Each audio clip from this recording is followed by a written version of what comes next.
आप सभी का मेरे नए वीडियो में बहुत बहुत स्वागत है। मैं आप लोगों को कोर्स 10 पढ़ा रही हूँ। कोर्स 10 यूनिट 1 के अंतर्गत मैंने अपने लास्ट क्लास में आपको राष्ट्रीय शिक्षा नीति 1986 के प्रावधानों के विषय में बताया था। Provision of national education policy 1986 के विषय में बताया था।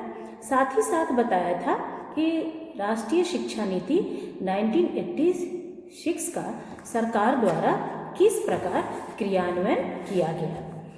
आज हम उसी विषय वस्तु पर आगे बढ़ते हैं और देखते हैं कि नई राष्ट्रीय शिक्षा नीति 1986 के अनुसार शैक्षिक प्रशासन की क्या सिफारिशें हैं। Major recommendation of national education policy 1986 for educational administration. नई राष्ट्रीय शिक्षा नीति 1986 के अनुसार शैक्षिक प्रशासन की क्या सिफारिशें हैं। नई राष्ट्रीय शिक्षा नीति 1986 के अनुसार शैक्षिक प्रशासन एवं प्रबंध को अधिक प्रभावी एवं सुदृढ़ बनाने हेतु अनेक उपाय किए गए, जिनमें प्रमुख इस प्रकार हैं। इसको प्रभावी बनाने के लिए अनेक उपाय किए गए, जिसमें प्रमुख इस प्रकार हैं। पहला, केंद्रीय मानव संसाधन मंत्रालय। केंद्रीय मानव संसाधन मंत्रालय के विभागों को सुदृढ़ करना। केंद्र सरकार का भी केंद्रीय मानव संसाधन विकास मंत्रालय और राज्य सरकारों के भी मानव संसाधन विकास मंत्रालय को अधिक सक्षम बनाना, अधिक सुदृढ़ बनाना। दूसरा है राज्य शिक्षा सलाहकार परिषद। राज्य शिक्षा सलाहकार परिषद के माध्यम से मानव संसाधन विकास के क्रियाकलापों का समन्वय करने पर विचार करना। चौथा है शैक्षिक नियोजनकर्ताओं तथा प्रशासकों के प्रशिक्षण पर ध्यान देना। पांचवा है जिला शिक्षा परिषदों का गठन किया जाना, जिन्हें विभिन्न प्रकार के शैक्षिक कार्यक्रमों के क्रियान्वयन का उत्तरदायित्व दिया जाएगा। छठा है नीपा संस्थान के माध्यम से शिक्षा के क्षेत्र के अधिकारियों के अभिपत्र कार्यक्रमों को प्राथमिकता देना। नीपा संस्थान के माध्यम से शिक्षा के क्षेत्र के अधिकारियों के अभिपत्र कार्यक्रमों को प्राथमिकता देना। सातवां है विद्यालय प्रशासन के स्थानीय स्तर सामुदायिक सहयोग को बढ़ावा देना। और आठवां है विद्यालय संकुल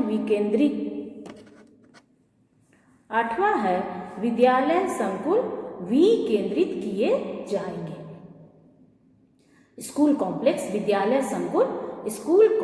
विकेंद्रित किए जाएंगे। अब हम देखते हैं कि राष्ट्रीय शिक्षा नीति 1986 की कमियों को देखते हुए उसके न्यू एजुकेशन पॉलिसी 1986 के जो प्रावधान थे उसको इम्प्लीमेंट किया गया।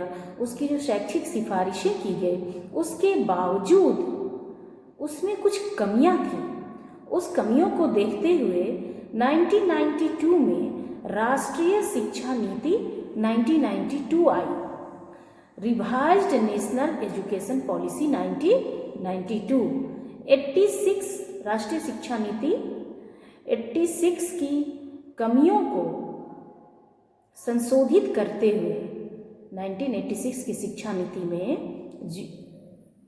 जो कमी रह गई थी, उस कमियों को संशोधित रूप में फिर से एक रिवाइज्ड नेशनल एजुकेशन पॉलिसी 1992 आया।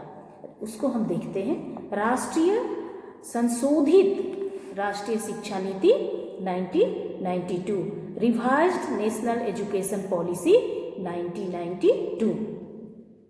1986 की राष्ट्रीय शिक्षा नीति देश की शैक्षिक विकास में मील का पत्थर तो साबित हुआ। स्वर्गीय प्रधानमंत्री राजीव गांधी के कार्यकाल में जो राष्ट्रीय शिक्षा नीति 1986 आया, वह मील का पत्थर तो साबित हुआ, लेकिन उसमें कुछ कमियां रह गई थी। 1990 में 1990 में आचार्य राममूर्ति की अध्यक्षता में एक नई समिति ने इसकी समीक्षा की। 1990 में आचार्य राममूर्ति की अध्यक्षता में एक समिति ने इसकी समीक्षा की। इसकी सिफारिशों पर शिक्षा के केंद्रीय सलाहकार बोर्ड ने विचार किया और आंध्र प्रदेश के तत्कालीन मुख्यमंत्री श्री ए जनार्दन रेड्डी की अध्यक्षता में 22 जनवरी 1992 को नीति समिति ने अपनी रिपोर्ट प्रस्तुत की। शिक्षा के केंद्रीय सलाहकार बोर्ड ने इस रिपोर्ट पर विचार करके इसमें कुछ परिवर्तनों का सुझाव दिया था। परिणाम स्वरूप संसद के समक्ष 7 मई 1992 को शिक्षा के केंद्रीय सलाहकार बोर्ड द्वारा अनुमोदित मतलब रिकमेंडेड, अनुमोदित एवं संशोधित मतलब रिवाइज्ड नीतियां कुछ सुझावों के साथ रखी गई। साथ ही साथ नीति को लागू करने की संशोधित कार्य योजना तैयार की गई और 19 अगस्त 1992 को संशोधित कार्य नीति 1992 संसद के समक्ष रखी गई। सबके लिए प्राथमिक शिक्षा का लक्ष्य प्राप्त करने के लिए 5 प्रमुख क्षेत्रों की पहचान की गई, जिससे समुदाय की आवश्यकताओं के अनुरूप शिक्षा को बनाया जा सके तथा आर्थिक ध्रुवीकरण और उदारीकरण को नई चुनौतियों का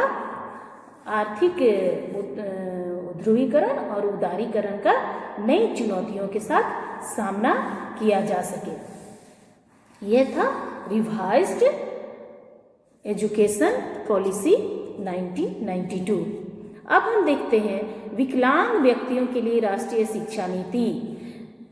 विकलांग व्यक्तियों के लिए 2006 में एक राष्ट्रीय शिक्षा नीति आई, national policy for person with disability, जो 2006 में आई और वो इसी नाम से जानी जाती है, विकलांग व्यक्तियों के लिए राष्ट्रीय शिक्षा नीति 2006। विकलांग बालक बालिकाओं एवं व्यक्तियों के लिए केंद्र सरकार की अध्यक्षता में राष्ट्रीय नीति 2006 की घोषणा की गई। इस नीति की घोषणा का मूल उद्देश्य विकलांग बालक बालिकाओं को एवं व्यक्तियों का कल्याण एवं सर्वांगीण विकास करना है। भारतीय संविधान की मान्यता के आधार पर इस नीति की घोषणा की गई। इस नीति के प्रमुख 4 उद्देश्य निम्नलिखित हैं। इस नीति के प्रमुख 4 उद्देश्य हैं जो इस प्रकार हैं, जिसमें पहला है शारीरिक पुनर्वास, फिजिकल रिहैबिलिटेशन। दूसरा है शैक्षिक पुनर्वास, एजुकेशनल रिहैबिलिटेशन। तीसरा है आर्थिक पुनर्वास, इकोनॉमिक रिहैबिलिटेशन। और चौथा है सामाजिक पुनर्वास, सोशल रिहैबिलिटेशन। तो हम पहला देखते हैं शारीरिक पुनर्वास। राष्ट्रीय विकलांग नीति 2006 का प्रमुख उद्देश्य विकलांग छात्र छात्राओं को शारीरिक पुनर्वास प्रदान करना था। इसके प्रमुख बिंदु अग्रलिखित रूप में स्पष्ट किए। इसके प्रमुख बिंदु जो हैं वो इस प्रकार हैं। शारीरिक पुनर्वास में हम देखते हैं कि राष्ट्रीय विकलांग नीति 2006 का प्रमुख उद्देश्य विकलांग छात्र छात्राओं को विकलांग छात्र छात्राओं का शारीरिक पुनर्वास का व्यवस्था करना। इसके लिए निम्नलिखित बिंदु निर्धारित किए गए थे, जिसमें पहला है सर्वप्रथम विकलांग छात्र छात्राओं को यह अनुभव नहीं होने दिया जाना चाहिए कि वे विकलांग हैं। सर्वप्रथम विकलांग छात्र छात्राओं को यह अनुभव नहीं होने देना चाहिए कि वे विकलांग हैं। उनके विकास मार्ग में विकलांगता को बाधक बनकर उभरने नहीं दिया जाना चाहिए। इसके लिए उनको विविध प्रकार की सहायता प्रदान की जानी चाहिए, जो कि प्रत्येक विकलांगता को उसकी विकलांगता के आधार पर उपलब्ध होगी। दूसरा है बालक बालिकाओं में उत्पन्न होने वाली विकलांगता को प्रारंभिक स्तर पर ही ज्ञात करना तथा उसके उपचार हेतु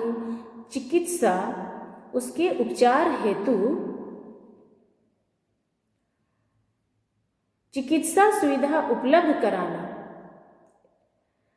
तीसरा है विकलांग बालकों को उनकी आवश्यकता के अनुरूप चिकित्सीय परामर्श एवं निर्देशन प्रदान करके उनकी विकलांगता को कम करना इस नीति का प्रमुख उद्देश्य है।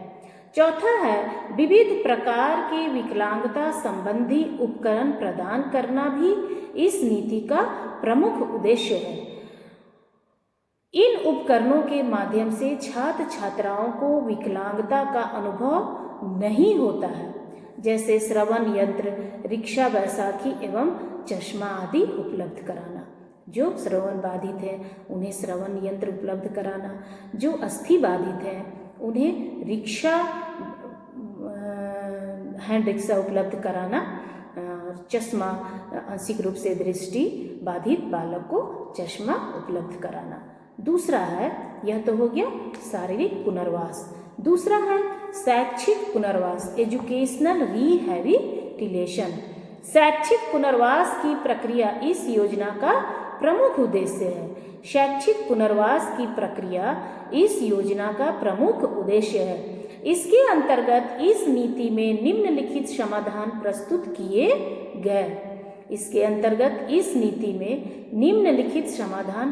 किए गए। इस नीति के अनुसार विकलांग बालकों को सामान्य बालकों के साथ अनिवार्य एवं निःशुल्क शिक्षा प्रदान की जाएगी, जिससे उसको अपनी विकलांगता का अनुभव न हो सके।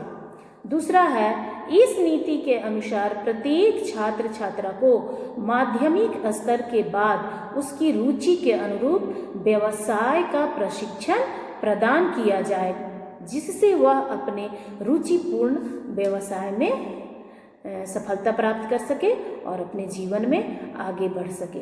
तीसरा है, शिक्षा के अधिकार के अंतर्गत विकलांगों को विशेष प्रकार की आर्थिक सुविधाएं प्रदान की जाएं, जिससे उनकी शिक्षा में धन संबंधी कोई व्यवधान उपस्थित न हो।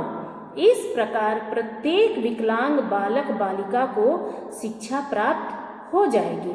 चौथा है, विकलांग छात्र छात्राओं को निर्देशन एवं परामर्श प्रदान करके उनकी रुचि एवं योग्यता के अनुरूप शैक्षिक विषयों के चयन तथा व्यवसाय के चयन में सहायता की जाएगी।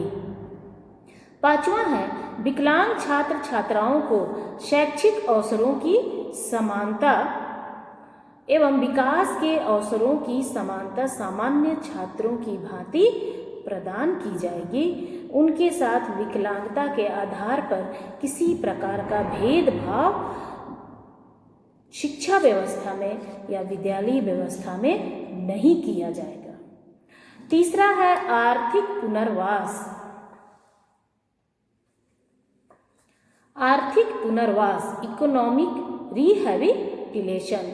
इस नीति का तीसरा प्रमुख उद्देश्य विकलांग छात्र छात्राओं को आर्थिक पुनर्वास प्रदान करना है।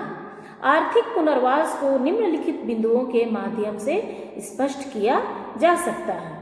इसमें पहला है, इस नीति के अनुसार विकलांग छात्र छात्राओं को आत्मनिर्भर बनाना चाहिए। यह निश्चित किया जाना चाहिए कि वह इस शिक्षा नीति के द्वारा आत्मनिर्भर बन सके, जिससे वे आर्थिक रूप से किसी पर भी, समाज पर या परिवार पर निर्भर न रहे।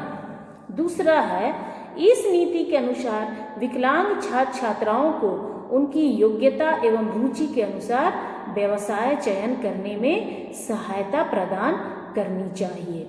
तीसरा है, इस नीति के अनुसार व्यवसाय आरंभ करने के लिए विकलांग छात्र छात्राओं को कम ब्याज पर या ब्याज दर मुक्त ऋण की व्यवस्था की जानी चाहिए।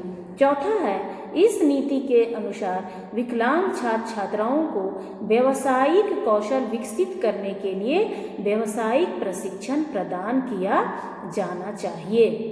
पांचवा है, इस नीति के अनुसार विकलांग छात्र छात्राओं को रोजगार प्रदान करने में आरक्षण प्रदान किया जाना चाहिए। यह तो हो गया आर्थिक पुनर्वास। अब हम देखते हैं सामाजिक पुनर्वास, सोशल रिहैबिलिटेशन। इस नीति के अनुसार विकलांग छात्र छात्राओं को समाज में सम्मानजनक स्थान प्राप्त कराना है। इसके अंतर्गत निम्नलिखित बिंदुओं पर ध्यान देना चाहिए।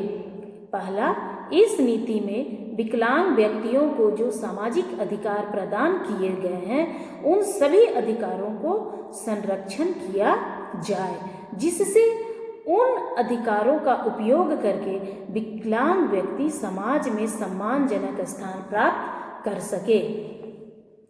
दूसरा है, इस नीति के अनुसार विकलांग छात्र छात्राओं के साथ विद्यालय एवं समाज में किसी प्रकार का भेदभाव नहीं करना चाहिए, वरन विद्यालयी व्यवस्था एवं सामाजिक व्यवस्था में उनकी सहभागिता सुनिश्चित किया जाना चाहिए।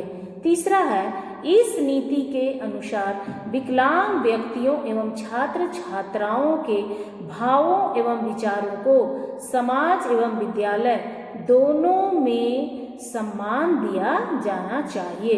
इससे उनमें आत्मविश्वास का विकास होगा तथा वे समाज के लिए उपयोगी सिद्ध होंगे। चौथा है, इस नीति के अनुसार विकलांग छात्र छात्राओं को उनके समाज उपयोगी एवं शिक्षा व्यवस्था उपयोगी कार्यों के लिए पुरस्कृत किया जाना चाहिए, जिससे समाज में उनके प्रति, समाज में विशिष्ट बालकों के प्रति लोगों की मानसिकता में बदलाव हो और विशिष्ट बालक भी आत्मगौरवान्वित महसूस कर सकें। अब यह तो हो गया विकलांग व्यक्तियों के लिए राष्ट्रीय शिक्षा नीति 2006। अब हम आगे देखते हैं विकलांग व्यक्तियों के लिए राष्ट्रीय शिक्षा नीति 2006 के क्या स्टेप हैं, क्या सोपान है। Steps of national policy 2006 for disabled person. विकलांग व्यक्तियों के लिए राष्ट्रीय शिक्षा नीति 2006 के सोपान।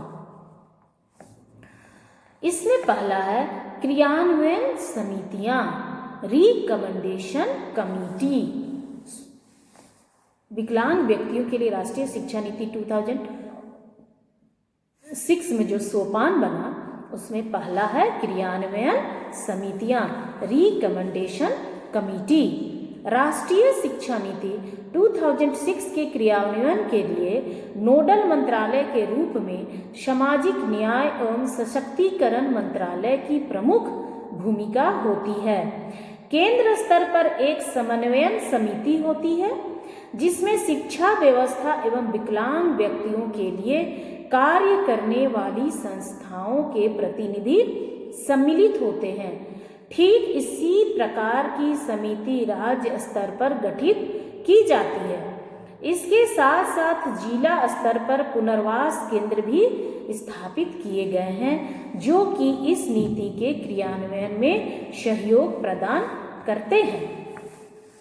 इसके साथ साथ सभी मंत्रालय विकलांगों के हित में अपना योगदान प्रस्तुत करने के लिए तत्पर होते हैं तथा इनके लिए जो सुविधाएं अपने विभाग के माध्यम से उपलब्ध करा सकते हैं करते हैं। इस प्रकार राष्ट्रीय शिक्षा नीति 2006 के क्रियान्वयन की व्यवस्था संयुक्त रूप से की जाती है।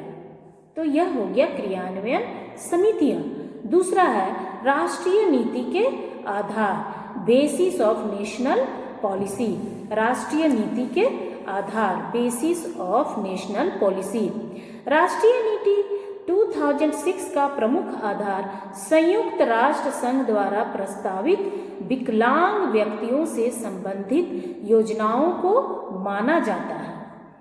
इसमें संयुक्त राष्ट्र संघ की विविध संस्थाओं एवं समितियों द्वारा विकलांग व्यक्तियों के लिए तथा छात्र छात्राओं के लिए जो भी अधिकार प्रदान किए गए हैं उनको आधार मानकर भारतीय सरकार ने भी इस नीति में उन अधिकारियों के समान ही प्रावधान प्रस्तुत किए हैं। इस प्रकार इस नीति के उद्देश्य एवं आधार संयुक्त राष्ट्र एवं उससे संबंधित संगठनों द्वारा की गई घोषणाओं से संबंधित है, जो कि विकलांग व्यक्तियों एवं छात्र छात्राओं के लिए की गई है।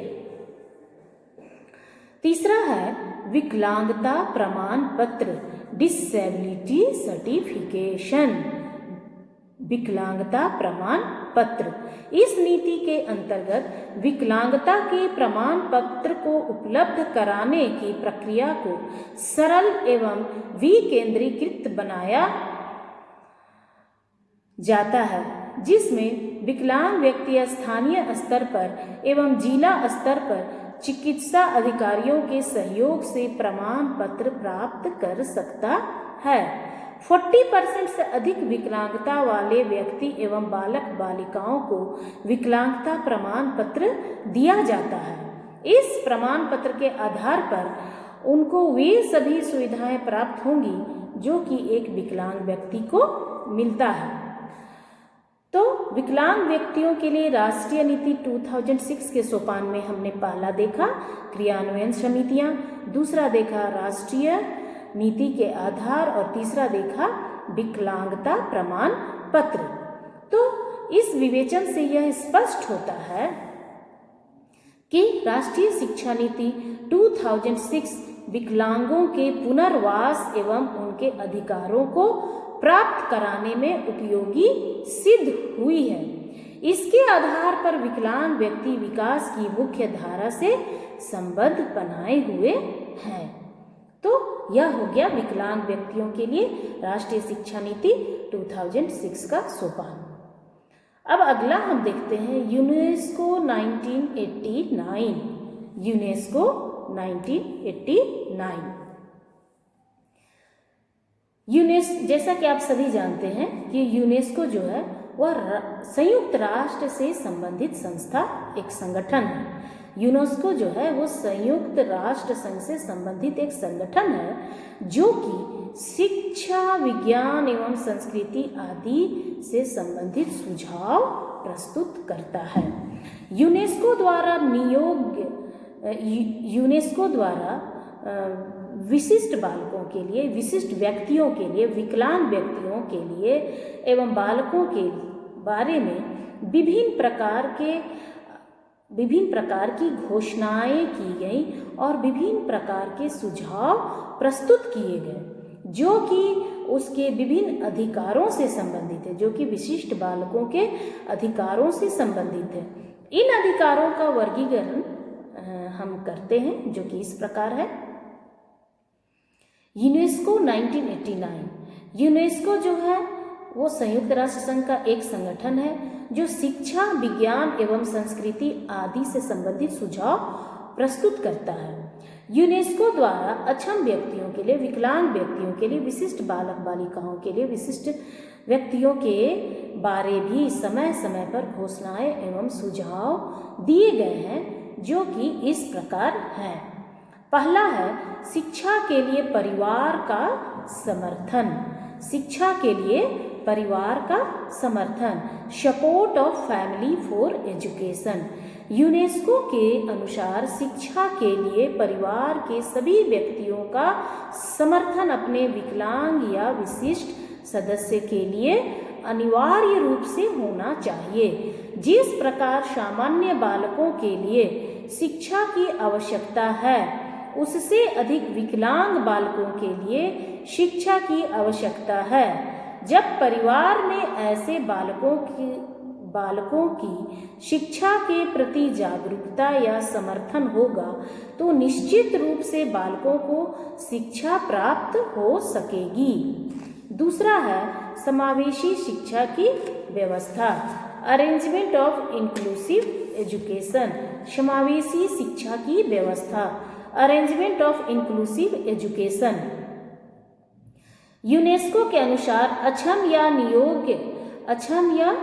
अयोग्य या विशिष्ट बालकों के लिए उनकी रुचि एवं योग्यता के अनुरूप समावेशी शिक्षा की व्यवस्था करनी चाहिए। ऐसे छात्रों के लिए विद्यालयों के दरवाजे सदैव खुले होने चाहिए। इन छात्रों को सामान्य छात्रों के साथ साथ ही शिक्षा प्रदान की जानी चाहिए जो कि इनकी शैक्षिक एवं अशैक्षिक आवश्यकताओं की पूर्ति कर सके। वैसे बालक जो आंशिक रूप से अक्षम है, आंशिक रूप से विशिष्ट है, उन्हें सामान्य बालकों के साथ ही शिक्षा ग्रहण करना चाहिए।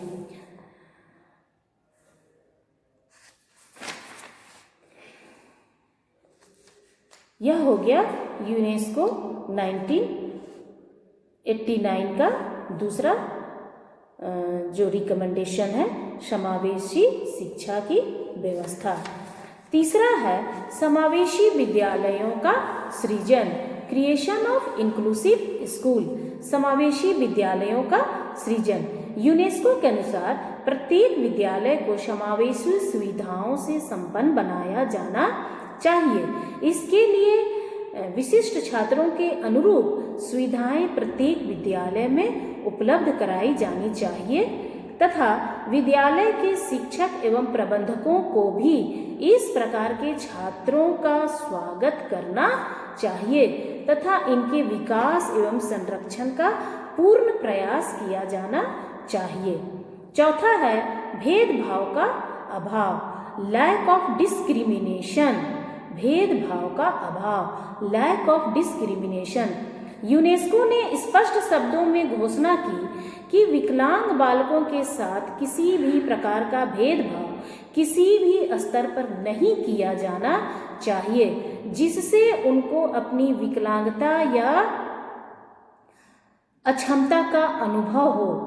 इसी आधार पर उनको सामान्य बालकों के साथ सभी स्तरों पर शिक्षा प्रदान करने के तथ्य को स्वीकार किया जाना चाहिए। नंबर 5 है समस्याओं का समाधान, सॉल्यूशन ऑफ प्रॉब्लम्स। अक्षम बालकों की समस्याओं का समाधान प्रत्येक स्तर पर किया जाना चाहिए। इसके लिए विद्यालय एवं स्वयंसेवी संस्थाओं को आगे आना चाहिए। छठा है पारिवारिक स्तर पर जागरूकता, अवेयरनेस एट फैमिली लेवल।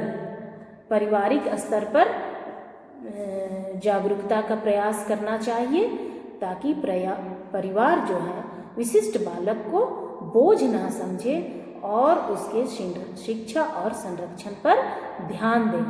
सातवां है अधिकारों का पोषण, न्यूट्रिंग ऑफ राइट, अधिकारों का पोषण। अक्षम बालकों को भी सामान्य बालकों की भांति रोजगार एवं विकास के अधिकार प्राप्त हैं। इन अधिकारों की प्राप्ति में उनकी अक्षमता किसी भी प्रकार बाधा नहीं बननी चाहिए। इसके लिए उनके अधिकारों का पोषण का कार्य प्राथमिक शिक्षा या विद्यालयों से उच्च शिक्षा या उच्च विद्यालयों तक होनी चाहिए। नंबर 9 है समाज में जागरूकता, अवेयरनेस ऑफ सोसाइटी। प्राय समाज में अक्षम बालकों को उपेक्षा की दृष्टि से देखा जाता है। हम देखते हैं कि समाज में अक्षम बालकों को उपेक्षा की दृष्टि से देखा जाता है। इसके लिए समाज में होने वाले प्रत्येक सामुदायिक कार्यक्रमों एवं सांस्कृतिक कार्यक्रमों में ऐसे बालक एवं बालिकाओं की सहभागिता को सुनिश्चित करना चाहिए ताकि समाज के प्रति उनके दृष्टिकोण में बदलाव हो। नंबर 10 है पाठ्यक्रम का निर्माण, करिकुलम क्रिएशन। यूनेस्को ने प्रावधान किया कि अक्षमता से ग्रसित बालक बालिकाओं के लिए ऐसे पाठ्यक्रमों की व्यवस्था होनी चाहिए जो कि उनकी व्यक्तिगत आवश्यकताओं की पूर्ति करता हो।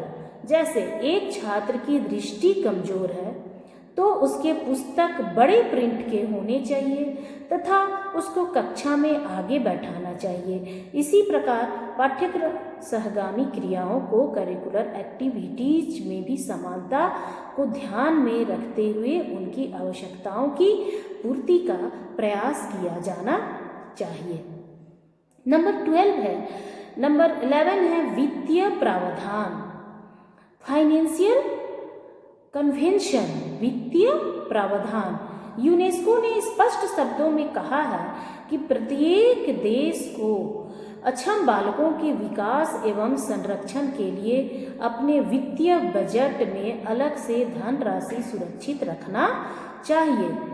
इस धनराशि का उपयोग विद्यालयों में समावेशी सेवाओं के सृजन के लिए अक्षम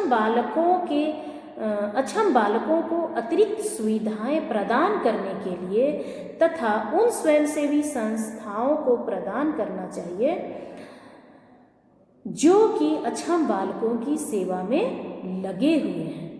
यूनेस्को ने स्पष्ट शब्दों में कहा है कि प्रत्येक देश को अक्षम बालकों के विकास एवं संरक्षण के लिए अपने वित्तीय बजट में अलग से धनराशि सुरक्षित करनी चाहिए तथा इस धनराशि का उपयोग विद्यालयों में समावेशी सेवाओं के सृजन के लिए अक्षम बालकों को अतिरिक्त सुविधाएं प्रदान करने के लिए तथा उन स्वयंसेवी संस्थाओं को प्रदान करना चाहिए जो इस प्रकार के विशिष्ट बालकों के सेवाओं में लगी हुई है। नेक्स्ट है बाल अधिकारों की रक्षा। यूनेस्को के द्वारा प्रत्येक राष्ट्र को अपने विद्यालयी पाठ्यक्रम में उनके द्वारा जो भी अधिकार बालकों को प्रदान किए गए हैं उसका समावेश करना चाहिए।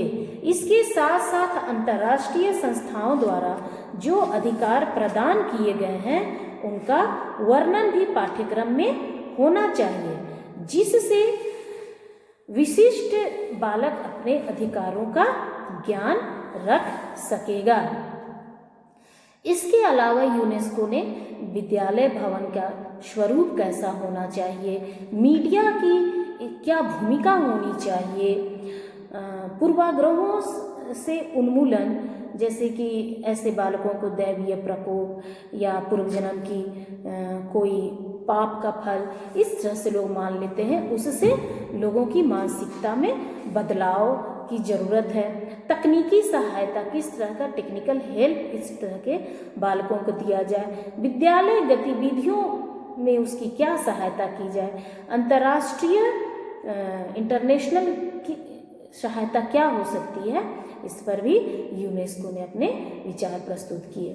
तो इस विवेचन से इस चर्चा से यह स्पष्ट होता है कि यूनेस्को द्वारा विकलांग बालकों के संरक्षण एवं विकास के लिए अनेक महत्वपूर्ण सुझाव दिए गए। ये सभी सुझाव विविध अनुच्छेदों में अलग अलग क्षेत्रों में दिए गए हैं। यूनेस्को का प्रमुख उद्देश्य विश्व स्तर पर विकलांग बालकों के शोषण एवं दीनहीन दशा को रोकना एवं उनको शिक्षा एवं विकास की मुख्य धारा से संबंध कराना है।